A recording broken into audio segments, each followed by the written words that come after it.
एवढ्या वैभव संपन्न द्वारकेचा राजा आणि तो या द्वारकेत वास्तव्य करताय, हे नवे वैकुंठच नव्हे काय दुसरं असं त्या ब्राह्मणाला वाटतं.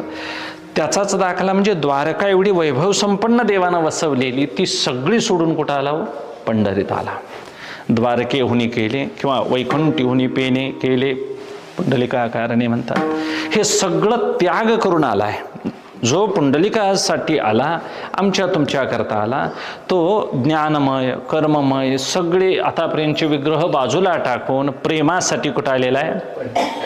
मग प्रेमासाठी आलेला परमात्मा वैभव टाकून आलेला आहे.